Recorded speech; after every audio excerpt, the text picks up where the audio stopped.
There is no more distressing a mismatch in our criminal justice system than mental illness and prison. This mismatch is not theoretical, but what tens of thousands of prisoners experience, with 70% of our prison population estimated to have 2 or more diagnosed mental illnesses. Nor is it theoretical for those who staff our prisons. Ill-equipped to deal with mental health needs, they often find themselves out of their depth, sympathetic and yet powerless. There's not enough staff, not enough cover, and not enough hours in the day, so you have to pick out the most severe cases. Everybody else who, if left untreated, would escalate. That was exactly what would happen. They'd be left untreated and escalate. And it almost becomes like a battle between us and the staff. And it's almost like a quest, an endeavour to see who can self-harm in the most bizarre way. The issue of inadequate provision for the mentally ill in prison was the focus of the Prison Reform Trust's most recent report. Hi, we're here to see Kim Edgar.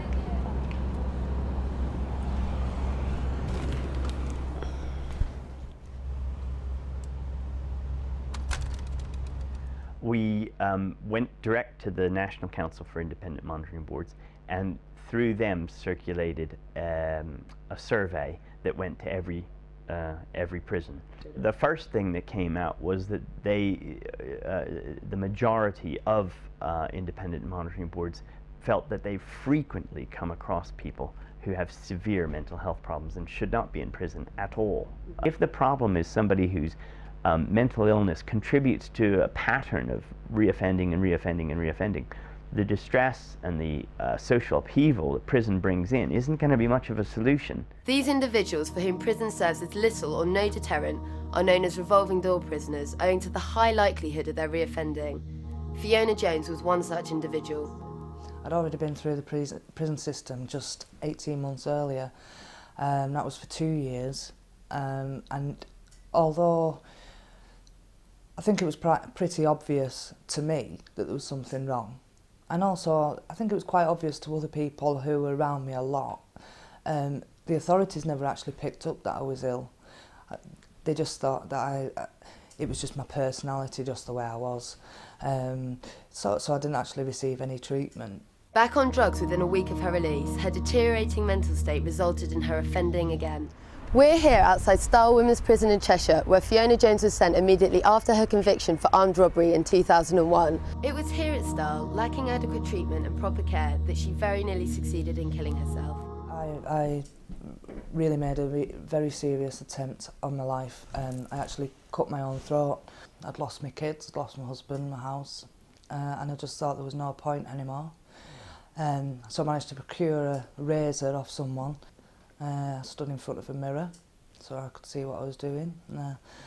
Tied a ligature around my neck so the veins came up and then sliced through them.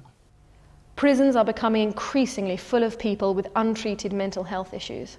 The people left to deal with the behaviour were often prison workers with no mental health training who simply don't know what to do. When I was found by another inmate, they sent an ambulance to me. There was all sorts of policies and procedures about whether they were allowed to open the gates to let the ambulance in, even though I was almost dead. And they just shipped me off to a hospital, stitched me up, brought me back, and that was it. The possibilities of what people can do and do to themselves as a result of their illness is endless. One very senior source cited money as one of the major obstacles to reform. It costs 4 times as much to hospitalise an offender as it does to imprison them. It's been 13 years since Lord Ramsbotham published his book Patient or Prisoner, highlighting the urgent need for increased provision in prisons for those with mental health problems. Despite his efforts and repeated warnings to government that urgent change is required, many of the same problems still persist.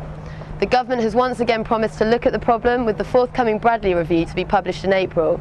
We're here at Westminster to speak to Lord Ramsbotham and ask him whether he feels the government is serious about reform.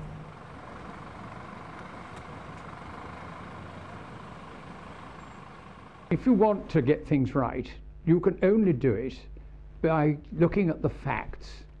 If you listen to fudge, then you'll get a fudged solution. They didn't want to listen to fact. It didn't ring true with what they were trying to say. And this deeply unattractive, I'm tougher than you, has resulted in this increase in reoffending and not concentrating on the real issues. There's nothing big about punishing a seriously mentally disordered offender by keeping them in seclusion without any form of treatment and making them come out worse. When we put these points to the government, they declined our offer of an interview and made the following comments. Offenders, including those with mental illness, must receive the healthcare treatment they need. We are already investing £20 million every year on mental health professionals for every prison in England, and over £600,000 is being invested on mental health awareness training for prison officers and staff. We know we need to do more to divert people with mental health problems or learning disabilities from coming into contact with the criminal justice system in the first place. Lord Bradley's review is expected in the spring, and we will take account of its recommendations.